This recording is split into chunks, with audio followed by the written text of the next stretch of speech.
ಸಹೋದರ ಸಹೋದರಿಯರೇ, 2ನೇ ಅರಸುಗಳ ಪುಸ್ತಕದ ಅಧ್ಯಯನದ ಕೊನೆಯ ಕಾರ್ಯಕ್ರಮಕ್ಕೆ ಬಂದಿದ್ದೇವೆ.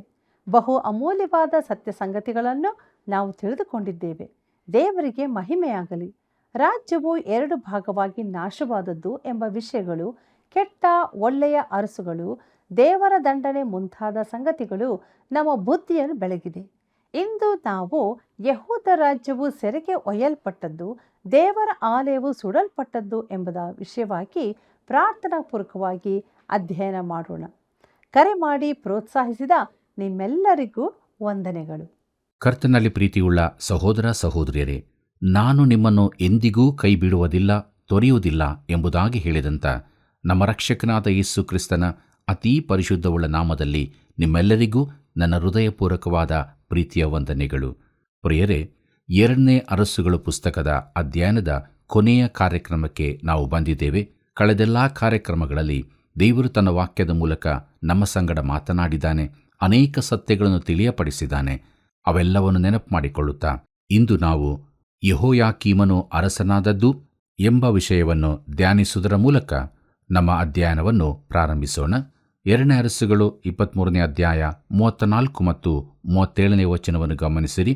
ಅಲ್ಲಿ ನಾವು ಹೀಗೆ ನೋಡುತ್ತೇವೆ: ಫರೋಹನೇಕೋವನು ಯೋಷೀಯನಿಗೆ ಬದಲಾಗಿ ಅವನ ಮಗನಾದ ಎಲ್ಯಾಕೀಮನನ್ನು ಅರಸನನ್ನಾಗಿ ನೇಮಿಸಿ ಅವನಿಗೆ ಯೆಹೋಯಾಕೀಮನೆಂಬ ಹೊಸ ಹೆಸರನ್ನಿಟ್ಟು ಯೆಹೋವಾಹಾಜನನ್ನು ಐಗುಪ್ತ ದೇಶಕ್ಕೆ ತೆಗೆದುಕೊಂಡು ಹೋದನು. ಯೆಹೋವಾಹಾಜನು ಅಲ್ಲಿ ಮೃತಿ ಹೊಂದಿದನು. ಅವನು ತನ್ನ ಪೂರ್ವಿಕರಂತೆ ಯೆಹೋವನ ದೃಷ್ಟಿಯಲ್ಲಿ ದ್ರೋಹಿಯಾಗಿದ್ದನು ಎಂಬುದಾಗಿ. ಕರ್ತನಲ್ಲಿ ಪ್ರಿಯರೇ, ಯೆಹೋಯಾಕೀಮನು ಯೋಷೀಯನ ಇನ್ನೊಬ್ಬ ಮಗನು. ಅವನು 11 ವರ್ಷ ಆಳಿದನು. ಅವನು ಕೂಡ ಕೆಟ್ಟ ಅರಸನಾಗಿದ್ದನು. ಪರಿಸ್ಥಿತಿ ಇನ್ನೂ ಕೆಟ್ಟದಾಗುತ್ತಾ ಹೋಯಿತು. ಯೆಹೋವಾಹಾಜನು ಕೆಟ್ಟವನಾಗಿದ್ದನು, ಯೆಹೋಯಾಕೀಮನು ಇನ್ನೂ ಕೆಟ್ಟವನಾಗಿದ್ದನು. ಪ್ರಿಯರೇ, ಈ ಸಮಯದಲ್ಲಿ ಯುಪ್ರಟೀಸ್ ನದಿಯ ಪೂರ್ವ ಭಾಗದಲ್ಲಿ ಬ್ಯಾಬಿಲೋನ್ಯರು ಬಲಶಾಲಿಗಳಾಗುತ್ತಿದ್ದರು. ಬ್ಯಾಬಿಲೋನು ಅಶೂರ್ಯಕ್ಕೆ ಬದಲಾಗಿ ಬಂತು. ಅದು ಅಶೂರ್ಯವನ್ನು ಜಯಿಸಿತು. ಮುಂದೆ ಬ್ಯಾಬಿಲೋನು ಐಗುಪ್ತವನ್ನು ಸೋಲಿಸಿ ಜಗತ್ತಿನ ಮಹಾಶಕ್ತಿಯೂ ಆಗಿತ್ತೆಂಬುದನ್ನು ದಾನಿಯೇಲನ ಪುಸ್ತಕದಲ್ಲಿ ನೋಡಲಿಕ್ಕಿದ್ದೇವೆ. ಪ್ರಿಯರೇ, ಈ ಸಂದರ್ಭದಲ್ಲಿ ನಾವು ಯೆರೆಮೀಯನ ಪುಸ್ತಕವನ್ನು ಓದಬೇಕು. ಯಾಕಂದರೆ ಯೆರೆಮೀಯನು ಈ ಅವಧಿಯಲ್ಲಿನ ಮಹಾಪ್ರವಾದಿಯಾಗಿದ್ದನು.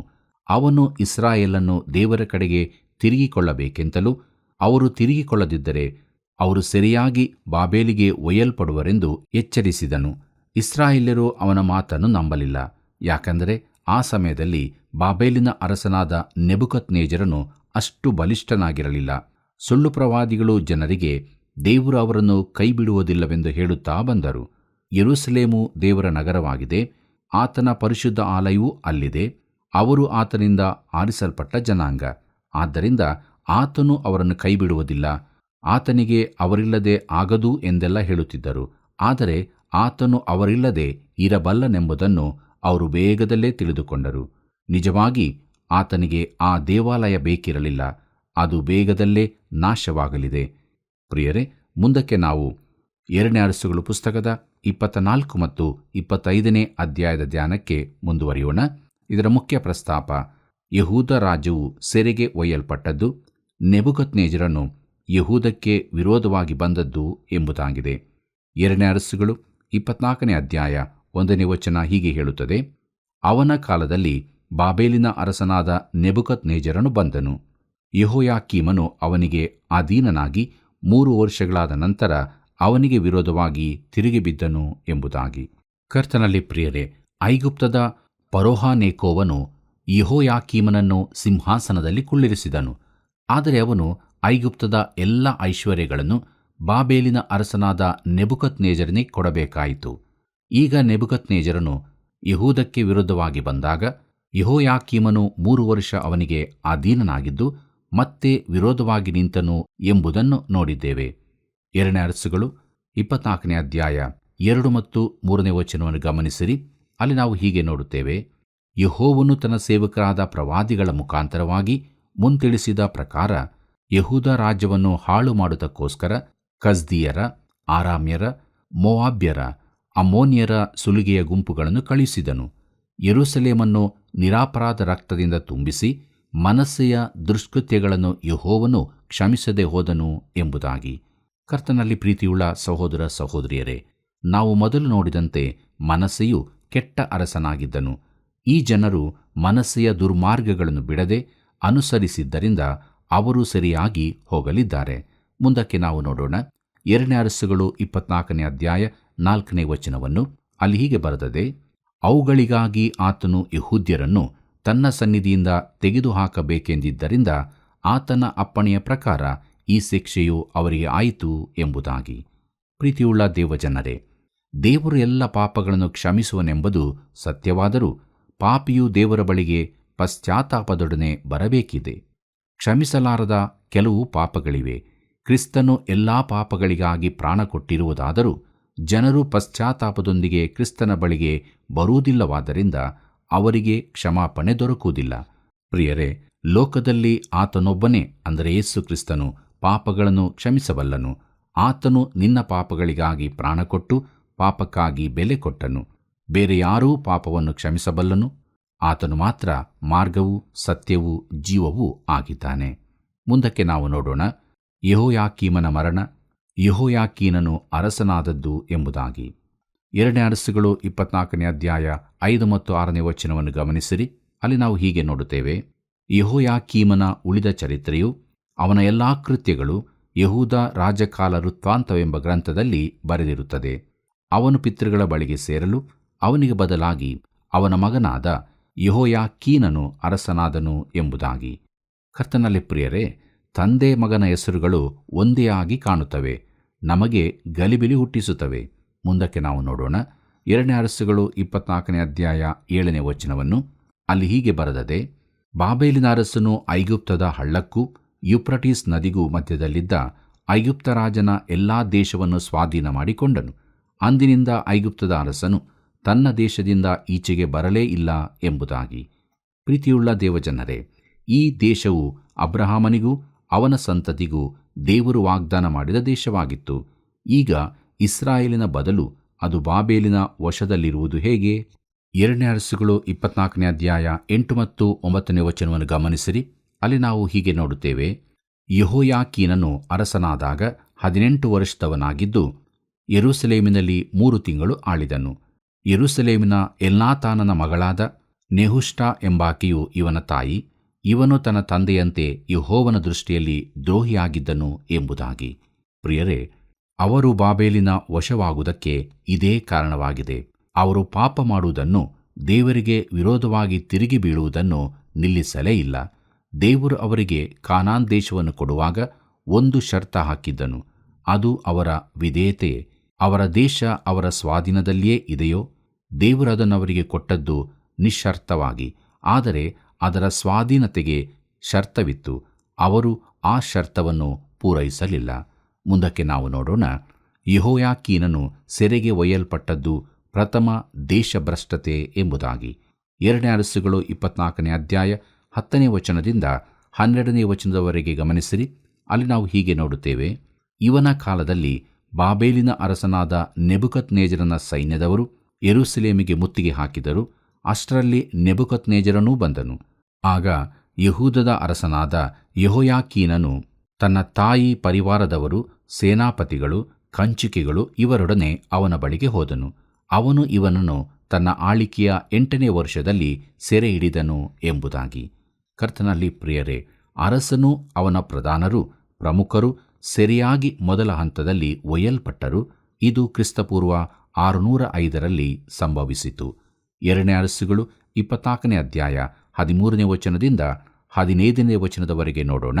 ಅಲ್ಲಿ ಹೀಗೆ ಬರೆದದೆ, ಇದಲ್ಲದೆ ಯೆಹೋವನು ಮುಂತಿಳಿಸಿದ ಪ್ರಕಾರ ಅವನು ಯೆಹೋವನ ಆಲಯದ ಮತ್ತು ಅರಮನೆಯ ಭಂಡಾರಗಳಲ್ಲಿದ್ದ ಎಲ್ಲಾ ದ್ರವ್ಯವನ್ನು ತೆಗೆದುಕೊಂಡು ಹೋದನು.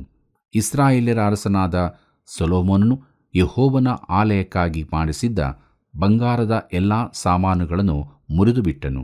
ಯೆರೂಸಲೇಮಿನಲ್ಲಿದ್ದ ಎಲ್ಲ ಪ್ರಭುಗಳನ್ನು, ಭಟರನ್ನು, ಕಮ್ಮಾರರು ಮೊದಲಾದ ಕೈಗಾರಿಕೆಯವರನ್ನು, ಒಟ್ಟಾಗಿ 10,000 ಜನರನ್ನು ಸೆರೆ ಒಯ್ದನು.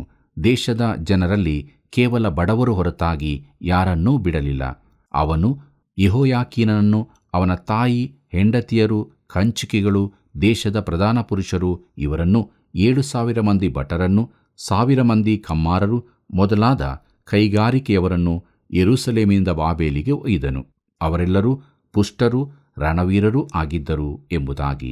ಪ್ರೀತಿಯುಳ್ಳ ದೇವಜನರೇ, ಇದು ಬಹು ದುಃಖಕರವಾದ ನೀಚ ಕೆಲಸವಾಗಿತ್ತು. ಮುಂದಕ್ಕೆ ನಾವು ನೋಡುತ್ತೇವೆ, ಚಿದ್ಕೀಯನು ನೆಬೂಕದ್ನೆಚ್ಚರನಿಂದ ಅರಸನಾಗಿ ಮಾಡಲ್ಪಟ್ಟದ್ದು ಎಂಬುದಾಗಿ. 2 ಅರಸುಗಳು 24ನೇ ಅಧ್ಯಾಯ 17ನೇ ವಚನದಿಂದ 19ನೇ ವಚನದವರೆಗೆ ಗಮನಿಸಿರಿ.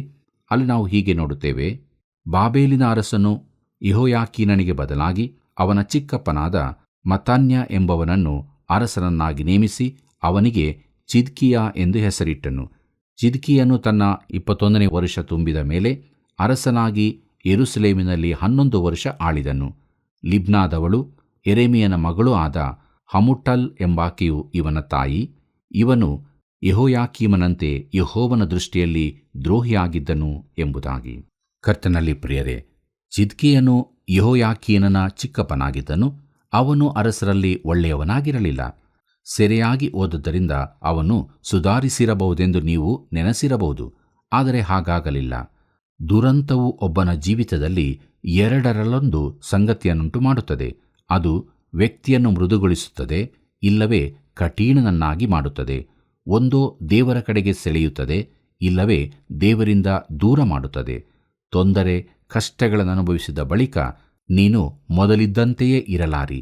ಸೂರ್ಯನ ಶಾಖವು ಮೇಣವನ್ನು ಕರಗಿಸುತ್ತದೆ, ಆದರೆ ಜೇಡಿಮಣ್ಣನ್ನು ಗಟ್ಟಿ ಮಾಡುತ್ತದೆ. ಒಂದೇ ಶಾಖವು ಈ 2 ಕಾರ್ಯಗಳನ್ನು ಮಾಡುತ್ತದೆ. 2 ಅರಸುಗಳು 24ನೇ ಅಧ್ಯಾಯ 20ನೇ ವಚನವನ್ನು ಗಮನಿಸಿರಿ.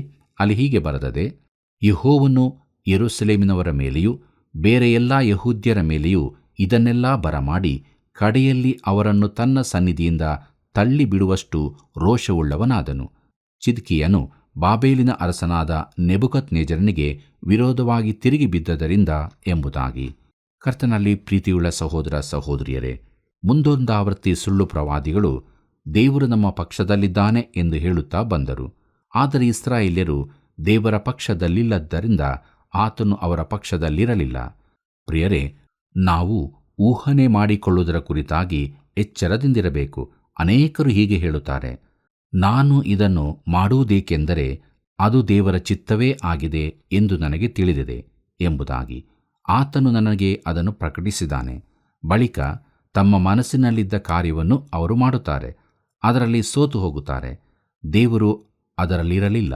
ಅನೇಕ ಸೌಹಾರ್ದಿಕರು ಸೇವಾ ಕ್ಷೇತ್ರಗಳಿಗೆ ಹೋಗಿ ಹಿಂತಿರುಗಿ ಬಂದು ಬಳಿಕ ನಾನು ಹೋದುದು ತಪ್ಪಾಯಿತು ಎಂಬುದಾಗಿ ಹೇಳುತ್ತಾರೆ. ಆಗ ನಾನು, ಆದರೆ ಅದು ದೇವರ ಚಿತ್ತವಾಗಿತ್ತೆಂದು ಖಂಡಿತವಾಗಿ ಹೇಳಿದ್ದಿ ಎಂದಾಗ ಅವರು, ನಾನು ಹಾಗೆ ನೆನೆಸಿದ್ದೆ ಎಂದು ಹೇಳುತ್ತಾರೆ. ಪ್ರಿಯರೇ, ನಾವು ಯಾವುದನ್ನು ನೆನೆಸಿಕೊಂಡು ಕಾರ್ಯಕ್ಕಿಳಿಯಬಾರದು. ದೇವರು ನಮ್ಮ ಪಕ್ಷದಲ್ಲಿದ್ದಾನೆಂದು ಹೇಳುವಾಗ ಅದನ್ನು ಖಂಡಿತ ಮಾಡಿಕೊಳ್ಳಬೇಕು. ಅದಕ್ಕಿಂತಲೂ ಮುಖ್ಯವಾಗಿ ನಾವು ದೇವರ ಪಕ್ಷದಲ್ಲಿದ್ದೇವೆ ಎಂಬುದನ್ನು ಖಚಿತಪಡಿಸಿಕೊಳ್ಳಬೇಕು. ಪ್ರೀತಿಯುಳ್ಳ ದೇವಜನರೇ, ಯೆಹೂದದ ಸಮಸ್ಯೆ ಇದೇ ಆಗಿತ್ತು. ಅವರು ದೇವರಿಂದ ತುಂಬಾ ದೂರ ಹೋಗಿದ್ದರು. ಆದರೂ ತಾವು ದೇವರ ಜನರು, ಆತನು ನಮ್ಮನ್ನು ಕಾಯುತ್ತಾನೆ ಎಂದು ನೆನೆಸಿದ್ದರು. 25ನೇ ಅಧ್ಯಾಯದಲ್ಲಿ ಯೆಹೂದವು ಕೊನೆ ಸಾರಿ ದೇಶಭ್ರಷ್ಟವಾಗುವುದನ್ನು ನೋಡುತ್ತೇವೆ. ಬಾಬೇಲಿನ ಅರಸನಾದ ನೆಬೂಕದ್ನೆಚ್ಚರನು 3 ಸಾರಿ ಯೆರೂಸಲೇಮಿಗೆ ವಿರೋಧವಾಗಿ ಬಂದನು. ಅವನು ಮೊದಲಿಗೆ ರಾಜಮನೆತನದವರನ್ನು, ಸೈನಿಕರನ್ನು, ಕುಶಲ ಕೆಲಸಗಾರರನ್ನೆಲ್ಲ ಮೊದಲಿನ 2 ಬಾರಿ ಕೊಂಡೊಯ್ದನು, ಆದರೆ ಪಟ್ಟಣವನ್ನು ನಾಶ ಮಾಡಿರಲಿಲ್ಲ. ಪ್ರಿಯರೇ, ನೆಬೂಕದ್ನೆಚ್ಚರನು ಚಿದ್ಕೀಯನನ್ನು ಯೆಹೂದದ ಅರಸನನ್ನಾಗಿ ಮಾಡಿದ್ದನು. ಆದರೆ ಕೆಲವು ವರ್ಷಗಳ ಬಳಿಕ ಚಿದ್ಕೀಯನು ತಿರುಗಿ ಬಿದ್ದನು. ಆಗ ನೆಬೂಕದ್ನೆಚ್ಚರನು ಕೊನೆಯ ಬಾರಿಗೆ ಬಂದು ಯೆಹೂದವನ್ನು ಪೂರಾ ನಾಶ ಮಾಡಿದನು. ಮುಂದಕ್ಕೆ ನಾವು ನೋಡೋಣ, ಮುತ್ತಿಗೆ ಎಂಬುದಾಗಿ. 2 ಅರಸುಗಳು 25ನೇ ಅಧ್ಯಾಯ 1 ಮತ್ತು 2ನೇ ವಚನವನ್ನು ಗಮನಿಸಿರಿ. ಅಲ್ಲಿ ನಾವು ಹೀಗೆ ನೋಡುತ್ತೇವೆ, ಚಿದ್ಕೀಯನ ಆಳಿಕೆಯ 9ನೆಯ ವರ್ಷದ 10ನೆಯ ತಿಂಗಳಿನ 10ನೆಯ ದಿನದಲ್ಲಿ ಸರ್ವ ಸೈನ್ಯ ಸಹಿತವಾಗಿ ಯೆರೂಸಲೇಮಿಗೆ ಬಂದು ಅಲ್ಲಿ ಪಾಳೆಯ ಮಾಡಿಕೊಂಡು ಅದರ ಸುತ್ತಲೂ ಮಣ್ಣಿನ ದಿಬ್ಬವನ್ನು ಮಾಡಿ ಚಿದ್ಕೀಯನ ಆಳಿಕೆಯ 11ನೆಯ ವರ್ಷದವರೆಗೆ ಅದಕ್ಕೆ ಮುತ್ತಿಗೆ ಹಾಕಿದನು ಎಂಬುದಾಗಿ. ಪ್ರೀತಿಯುಳ್ಳ ದೇವಜನರೇ, ದಿನ ತಾರೀಖನ್ನು ನಿಖರವಾಗಿ ಹೇಳಿದ್ದು ಈ ಮುತ್ತಿಗೆಯ ಪ್ರಾಮುಖ್ಯತೆಯನ್ನು ತಿಳಿಸುತ್ತದೆ. ಇದು ಯೆರೂಸಲೇಮಿನ ಅಂತ್ಯದ ಆರಂಭವಾಗಿದೆ. 2 ಅರಸುಗಳು 25ನೇ ಅಧ್ಯಾಯ 3ನೇ ವಚನ ಹೀಗೆ ಹೇಳುತ್ತದೆ, ಘೋರ ಕ್ಷಾಮದ ದೆಸೆಯಿಂದ ಪಟ್ಟಣದಲ್ಲಿರುವವರಿಗೆ ಆಹಾರ ಸಿಕ್ಕದೆ ಹೋಯಿತು ಎಂಬುದಾಗಿ. ಪ್ರೀತಿಯುಳ್ಳ ಸಹೋದರ ಸಹೋದರಿಯರೇ, ಈ ಸಂಕಟದ ತೀವ್ರತೆಯನ್ನು ಪ್ರಲಾಪಗಳು ಪುಸ್ತಕದಲ್ಲಿ ತಿಳಿಸಲಾಗಿದೆ. ಕರ್ತನಲ್ಲಿ ಪ್ರಿಯರೇ, 2ನೇ ಅರಸುಗಳು ಪುಸ್ತಕದ 25ನೇ ಅಧ್ಯಾಯ 4ನೇ ವಚನದಿಂದ 6ನೇ ವಚನದವರೆಗೆ ದಯವಿಟ್ಟು ನೀವು ಓದಿಕೊಳ್ಳಬೇಕಾಗಿ ಪ್ರೀತಿಯಿಂದ ಕೇಳಿಕೊಳ್ಳುತ್ತೇನೆ. ಈ ವಾಕ್ಯ ಭಾಗಗಳು ನಮಗೆ ತಿಳಿಸುವುದೇನೆಂದರೆ, ವೈರಿಗಳು ಪಟ್ಟಣವನ್ನು ಪ್ರವೇಶಿಸಿದರು. ಅರಸನು ತನ್ನ ಸೈನ್ಯದೊಂದಿಗೆ ತಪ್ಪಿಸಿಕೊಳ್ಳಲು ಪ್ರಯತ್ನಿಸಿದನು, ಆದರೆ ಅವರು ಹಿಡಿಯಲ್ಪಟ್ಟರು. ಪ್ರವಾದಿಯಾದ ಯೆರೆಮೀಯನು ಯೆರೂಸಲೇಮಿನ ನಾಶನವನ್ನು ಮುಂತಿಳಿಸಿದ್ದನು. ಅವನು ಹಾಗೆ ಜನರಿಗೆ ಸತ್ಯವನ್ನೇ ನುಡಿದದ್ದಕ್ಕಾಗಿ ಅವನನ್ನು ಅವರು ದ್ರೋಹಿಯೆಂದು ಕರೆದರು. 2ನೇ ಅರಸುಗಳು 25ನೇ ಅಧ್ಯಾಯ 7ನೇ ವಚನವನ್ನು ಗಮನಿಸಿರಿ. ಅಲ್ಲಿ ನಾವು ಹೀಗೆ ನೋಡುತ್ತೇವೆ, ಅವನ 2 ಮಕ್ಕಳನ್ನು ಅವನ ಎದುರಿನಲ್ಲಿಯೇ ವಧಿಸಿ ಅವನಿಗೆ ಬೇಡಿ ಹಾಕಿ 2 ಕಣ್ಣುಗಳನ್ನು ಕಿತ್ತು ಬಾಬೇಲಿಗೆ ತೆಗೆದುಕೊಂಡು ಹೋದರು ಎಂಬುದಾಗಿ. ಕರ್ತನಲ್ಲಿ ಪ್ರಿಯರೇ, ಇವನನ್ನು ಸುಳ್ಳು ಪ್ರವಾದಿಗಳು ವಂಚಿಸಿದ್ದರು, ಆದರೆ ದೇವರ ಪ್ರವಾದಿಯ ಮಾತಿಗೆ ಅವನು ಕಿವಿಗೊಡಲಿಲ್ಲ. ಈಗ ಅವನ ಕಣ್ಣುಗಳನ್ನೇ ಕೀಳಿ ಸೆರೆಯಾಳಾಗಿ ಒಯ್ದರು. 2ನೇ ಅರಸುಗಳು 25ನೇ ಅಧ್ಯಾಯ 9ನೇ ವಚನ ಹೀಗೆ ಹೇಳುತ್ತದೆ, ಯೆಹೋವನ ಆಲಯವನ್ನು, ಅರಮನೆಯನ್ನು, ಯೆರೂಸಲೇಮಿನ ಎಲ್ಲ ದೊಡ್ಡ ಮನೆಗಳನ್ನು ಸುಟ್ಟು ಬಿಟ್ಟನು ಎಂಬುದಾಗಿ. ಪ್ರಿಯರೇ, ಯೆರೂಸಲೇಮಿನವರು ತಿರುಗಿ ಬಿದ್ದದರಿಂದ ನೆಬೂಕದ್ನೆಚ್ಚರನು ಅದನ್ನು ಪೂರ್ಣವಾಗಿ ಸುಟ್ಟು ನಾಶ ಮಾಡಿದನು. ಅದರ ದುರಾವಸ್ಥೆ ಎಷ್ಟಿತ್ತೆಂದರೆ, ಮುಂದೆ 70 ವರ್ಷಗಳ ಬಳಿಕ ನೆಹೆಮೀಯನು ಪಟ್ಟಣವನ್ನು ಸಂದರ್ಶಿಸಿದಾಗ ಅದು ಪೂರ್ಣವಾಗಿ ನಿರಾಶಾದಾಯಕ ಸ್ಥಿತಿಯಲ್ಲಿತ್ತು. ಆದರೆ ಅವನು ಜನರನ್ನು ಒಟ್ಟುಗೂಡಿಸಿ ಅವರಲ್ಲಿ ಮನೆ ಮಾಡಿದ್ದ ಕುಗ್ಗುವಿಕೆಯನ್ನು ತೆಗೆದು ಹಾಕಬೇಕಾಯಿತು. ಪ್ರಿಯರೇ, ನೆಬೂಕದ್ನೆಚ್ಚರನ ಸೈನಿಕರು ಪಟ್ಟಣವನ್ನು ಪೂರಾ ನಾಶಗೊಳಿಸಿದರು. ದೇವರು ಪಟ್ಟಣವನ್ನು ನಾಶವಾಗಲು ಬಿಡುವುದಿಲ್ಲವೆಂದು ಸುಳ್ಳು ಪ್ರವಾದಿಗಳು ನುಡಿದಿದ್ದರು. ಅವರು ನಿಜವಾಗಿಯೂ ಸುಳ್ಳು ಪ್ರವಾದಿಗಳೇ ಆಗಿದ್ದರು. ಈ ದಿವಸಗಳಲ್ಲಿ ನಾವು ಕೂಡ ಇಂಥ ಬೋಧನೆಗಳಿಗೆ ಎಚ್ಚರವಾಗಿರಬೇಕು. 2ನೇ ಅರಸುಗಳು 25ನೇ ಅಧ್ಯಾಯ 10ನೇ ವಚನದಿಂದ 12ನೇ ವಚನದವರೆಗೆ ಗಮನಿಸಿರಿ. ಅಲ್ಲಿ ನಾವು ಹೀಗೆ ನೋಡುತ್ತೇವೆ, ಅವನ ಜೊತೆಯಲ್ಲಿ ಬಂದಿದ್ದ ಕಸ್ದೀಯ ಸೈನ್ಯದವರು ಯೆರೂಸಲೇಮಿನ ಸುತ್ತುಗೋಡೆಗಳನ್ನು ಕೆಡವಿದರು. ಕಾವಲು ದಂಡಿನ ಅಧಿಪತಿಯಾದ ನೆಬೂಜಾರದಾದನು ಪಟ್ಟಣದಲ್ಲಿ ಉಳಿದವರನ್ನು, ಮೊದಲೇ ಬಾಬೇಲಿನ ಅರಸನ ಮರೆಹೊಕ್ಕವರನ್ನು, ಬೇರೆ ಎಲ್ಲಾ ಜನರನ್ನು ಸೆರೆಯೊಯ್ದನು. ಹೊಲಗಳನ್ನು, ದ್ರಾಕ್ಷೆ ತೋಟಗಳನ್ನು ವ್ಯವಸಾಯ ಮಾಡುವುದಕ್ಕಾಗಿ ದೇಶದ ಜನರಲ್ಲಿ ಕೇವಲ ಬಡವರನ್ನು ಮಾತ್ರ ಬಿಟ್ಟು ಹೋದನು ಎಂಬುದಾಗಿ. ಪ್ರಿಯರೇ, ತಮಗೆ ಯಾವ ಪ್ರಯೋಜನಕ್ಕೂ ಬಾರದವರನ್ನು ಮಾತ್ರ ಬಿಟ್ಟು ಹೋದರು. ಮುಂದಕ್ಕೆ ನೋಡೋಣ. 2ನೇ ಅರಸುಗಳು 25ನೇ ಅಧ್ಯಾಯ 13 ಮತ್ತು 14ನೇ ವಚನವನ್ನು.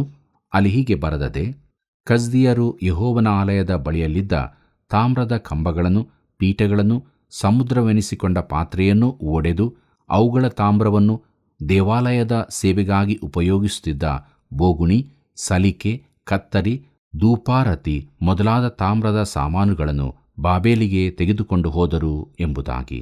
ಪ್ರಿಯರೇ, ನೆಬೂಕದ್ನೆಚ್ಚರನ ಸೈನಿಕರು ಎಲ್ಲವನ್ನು ದೋಚಿಕೊಂಡು ಹೋದರು. ದೇವಾಲಯದ ಸಾಮಾನುಗಳನ್ನು ಖಾಲಿ ಮಾಡಿ ಬಳಿಕ ಸುಟ್ಟುಬಿಟ್ಟರು. ಆ ಎಲ್ಲ ಸಂಪತ್ತನ್ನು ಬಾಬೇಲಿಗೆ ಕೊಂಡೊಯ್ದರು. ಈ ಎಲ್ಲ ಪಾತ್ರೆಗಳು ಕೂಡಿಸಲ್ಪಟ್ಟಿದ್ದು ಅರಸನಾದ ಬೆಲ್ಯಾಚ್ಚರನು ದೊಡ್ಡ ಔತಣ ಕೂಟವನ್ನೇರ್ಪಡಿಸಿದಾಗ ಅವುಗಳೆಲ್ಲ ಹೊರಗೆ ತರಲ್ಪಟ್ಟವು ಎಂಬುದನ್ನು ಮುಂದೆ ದಾನಿಯೇಲನ ಪುಸ್ತಕದಲ್ಲಿ ನೋಡುತ್ತೇವೆ. ಯೆರೂಸಲೇಮನ್ನು ಕೊಳ್ಳೆ ಹೊಡೆದು ಸುಟ್ಟುಬಿಟ್ಟು ಪಾಳು ದಿಬ್ಬವನ್ನಾಗಿ ಮಾಡಿದರು.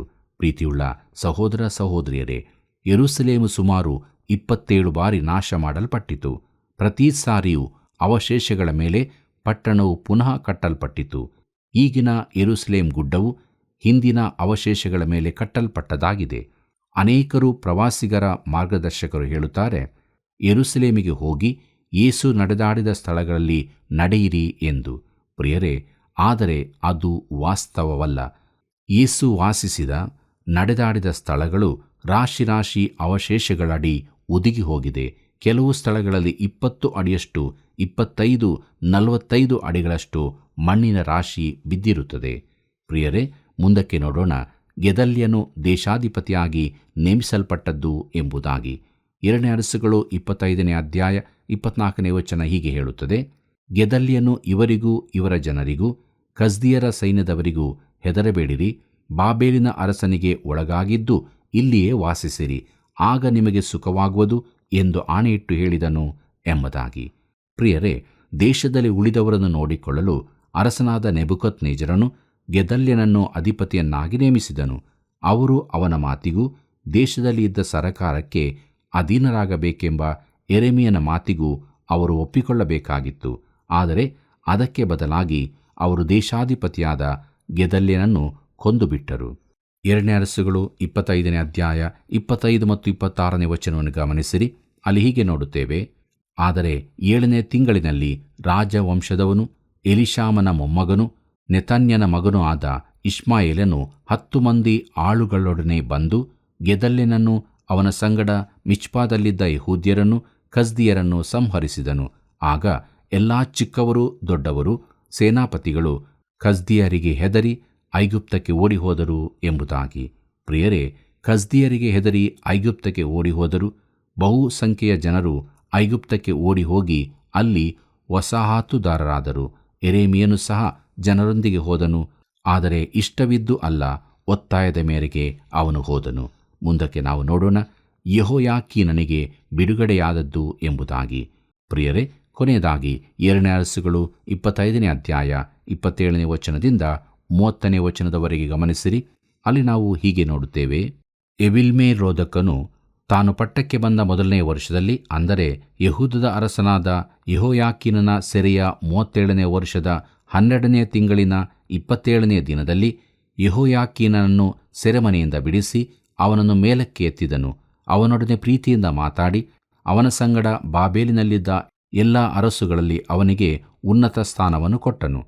ಯೆಹೋಯಾಕೀನನು ಸೆರೆಯ ಬಟ್ಟೆಗಳನ್ನು ತೆಗೆದುಹಾಕಿ ಜೀವದಿಂದಿರುವವರೆಗೂ ಅರಸನ ಪಂಕ್ತಿಯಲ್ಲಿ ಊಟ ಮಾಡಿದನು. ಅವನು ಬದುಕಿರುವವರೆಗೂ ಅವನಿಗೆ ಬೇಕಾಗುವ ಎಲ್ಲ ಪದಾರ್ಥಗಳು ಪ್ರತಿನಿತ್ಯವೂ ಅರಸನಿಂದಲೇ ದೊರಕುತ್ತಿದ್ದವು ಎಂಬುದಾಗಿ. ಕರ್ತನಲ್ಲಿ ಪ್ರಿಯರೇ, ಎವಿಲ್ಮೆರೋದಕನು ಬಾಬೇಲಿನ ಪಟ್ಟಕ್ಕೆ ಬಂದಾಗ ಸೆರೆಯಲ್ಲಿರುವವರಿಗೆ ಕ್ಷಮಾದಾನ ನೀಡಿದನು. ಸೆರೆಯಾಗಿದ್ದ ಇತರ ಅರಸರು ಅವನ ಆಸ್ಥಾನದಲ್ಲಿದ್ದರೂ ಯೆಹೋಯಾಕೀನನಿಗೆ ಅವರೆಲ್ಲರ ನಡುವೆ ಒಂದು ಗೌರವ ಸ್ಥಾನವನ್ನು ಕೊಟ್ಟನು. ಪ್ರಿಯರೇ, ಅರಸುಗಳ ಚರಿತ್ರೆಯ ಅಂತ್ಯ ಭಾಗದಲ್ಲಿ ಬ್ಯಾಬಿಲೋನಿನ ಸೆರೆಯಲ್ಲಿದ್ದ ಈ ದಾವೀದ ವಂಶದವನಿಗೆ ಕರುಣೆ ತೋರಿಸಲ್ಪಟ್ಟದ್ದು ಬಹು ವಿಶೇಷದ್ದಾಗಿ ಕಾಣುತ್ತದೆಯಲ್ಲವೇ? ಪ್ರಿಯರೇ, 2ನೇ ಅರಸುಗಳ ಪುಸ್ತಕ ಅಧ್ಯಯನದಲ್ಲಿ ಅರಸುಗಳು ಜನರು ದೇವರಿಗೆ ತಿರುಗಿ ಬಿದ್ದದ್ದು, ದೇವರಲ್ಲದವುಗಳನ್ನು ಆರಾಧಿಸುತ್ತಿದ್ದದ್ದು, ಅದಕ್ಕೆ ದೇವರ ದಂಡನೆ ಎಲ್ಲವನ್ನು ತಿಳಿದುಕೊಂಡಂಥ ನಾವು ಜೀವಸ್ವರೂಪನಾದ ದೇವರೊಬ್ಬನನ್ನೇ ಆರಾಧಿಸುತ್ತಾ ಆತನನ್ನೇ ಹಿಂಬಾಲಿಸುತ್ತಾ ನಿತ್ಯ ಜೀವದ ನಿರೀಕ್ಷೆಯಲ್ಲಿ ಜೀವಿಸೋಣ ಮತ್ತು ಮುಂದಿನ ಹೊಸ ಪುಸ್ತಕದ ಅಧ್ಯಯನಕ್ಕಾಗಿ ನಾವು ಸಿದ್ಧ ಮಾಡಿಕೊಳ್ಳೋಣ. ದೇವರ ಕೃಪೆಯು ಸದಾ ನಿಮ್ಮ ಸಂಗಡ ಇರಲಿ. ಪ್ರಿಯರೇ, ಯೆಹೂದದ ಸಮಸ್ಯೆ ಎಂದರೆ ಅವರು ದೇವರಿಂದ ದೂರ ಹೋಗಿದ್ದರು. ಆದರೂ ತಾವು ದೇವರ ಜನರು, ಆತನು ನಮ್ಮನ್ನು ಕಾಯ್ತಾನೆ ಎಂಬುದಾಗಿ ನೆನೆಸಿದರು. ಇದೇ ತಪ್ಪನ್ನು ನಾವು ಕೂಡ ಇಂದು ಮಾಡ್ತೇವೆ ಅಲ್ವಾ? ಪ್ರಿಯರೇ, ದೇವರ ಕೃಪೆಯಿಂದ 2ನೇ ಅರಸುಗಳ ಪುಸ್ತಕದ ಅಧ್ಯಯನವನ್ನು ಮುಗಿಸಿದ್ದೇವೆ. ಮುಂದಿನ ದಿನಗಳಲ್ಲಿ ಹೊಸ ಪುಸ್ತಕದ ಧ್ಯಾನವನ್ನು ಮಾಡಲಿದ್ದೇವೆ. ಆದ್ದರಿಂದ ತಾವೆಲ್ಲರೂ ಪ್ರಾರ್ಥನಾಪೂರ್ವಕವಾಗಿ ಸಿದ್ಧರಾಗಬೇಕಾಗಿ ಕೇಳಿಕೊಳ್ಳುತ್ತೇವೆ. ಬನ್ನಿರಿ, ಪ್ರಾರ್ಥನೆಯನ್ನು ಮಾಡೋಣ. ಪ್ರೀತಿಯುಳ್ಳ ನಮ್ಮ ಪರಲೋಕದಲ್ಲಿರುವ ತಂದೆಯಾದ ದೇವರೇ, 2ನೇ ಅರಸುಗಳ ಪುಸ್ತಕದಿಂದ ಅನೇಕ ಆತ್ಮಿಕ ಪಾಠಗಳನ್ನು ನಾವು ಕಲಿತಿದ್ದೇವೆ. ಅನೇಕ ವಿಧದಲ್ಲಿ ಆ ಅರಸುಗಳ ಜೀವಿತದಿಂದ ನಮಗೆ ಕಲಿಸಿದಂಥ ಒಂದೊಂದು ದಿವ್ಯ ಆಶೀರ್ವಾದಗಳಿಗಾಗಿ ಸ್ತೋತ್ರ. ನಾವು ಕೇಡಿನ ಮಾರ್ಗದಲ್ಲಿ ನಡೆಯದೆ ಸನಾತನ ಮಾರ್ಗದಲ್ಲಿ ನಡೆಯಲು ಕೃಪೆ ಮಾಡು. ಈ ಕಾರ್ಯಕ್ರಮವನ್ನು ವೀಕ್ಷಿಸುತ್ತಿರುವಂಥ ನಮ್ಮ ಪ್ರೀತಿಯ ವೀಕ್ಷಕ ಬಾಂಧವರನ್ನು ಕುಟುಂಬವಾಗಿಯೂ ವ್ಯಕ್ತಿಗತವಾಗಿಯೂ ಆಶೀರ್ವದಿಸು ಕರ್ತನೆ. ಅವರು ಕೂಡ ನಿನ್ನ ವಾಕ್ಯದಲ್ಲಿ ಬೆಳೆದು ನಿನ್ನ ವಾಕ್ಯದಲ್ಲಿ ನಡೆದು ಕ್ರಿಸ್ತನಿಗಾಗಿ ಜೀವಿಸುವಂತೆ ಕೃಪೆ ಮಾಡು ಮತ್ತು ಅನೇಕರು ಇನ್ನು ಈ ಕಾರ್ಯಕ್ರಮವನ್ನು ವೀಕ್ಷಿಸುವಂತೆ ಕೃಪೆ ತೋರಿಸು. ಅವರ ಪ್ರತಿಯೊಂದು ಸಮಸ್ಯೆಗಳನ್ನು ಪರಿಹರಿಸಿ ಸಮಾಧಾನ ಸಂತೋಷವನ್ನು ಕೊಟ್ಟು ಆಶೀರ್ವದಿಸಬೇಕೆಂದು ಈ ಪ್ರಾರ್ಥನೆಯನ್ನು ಯೇಸು ಕ್ರಿಸ್ತನ ಮಧುರವುಳ್ಳ ನಾಮದಲ್ಲಿ ಬೇಡಿ ಹೊಂದಿದ್ದೇವೆ ತಂದೆಯೇ, ಆಮೇನ್. ಪ್ರಿಯರೇ, ಸತ್ಯವೇದ ಅಧ್ಯಯನದಿಂದ ಎಷ್ಟೊಂದು ರೀತಿಯಲ್ಲಿ ನಾವೆಲ್ಲರೂ ಆಶೀರ್ವಾದವನ್ನು ಹೊಂದಿಕೊಂಡಿದ್ದೇವೆ ಅಲ್ವಾ? ದೇವರ ಉಪಕಾರ ನೆನಪು ಮಾಡಿಕೊಂಡು ತಪ್ಪದೇ ಕರೆ ಮಾಡಿರಿ. ವಂದನೆಗಳು.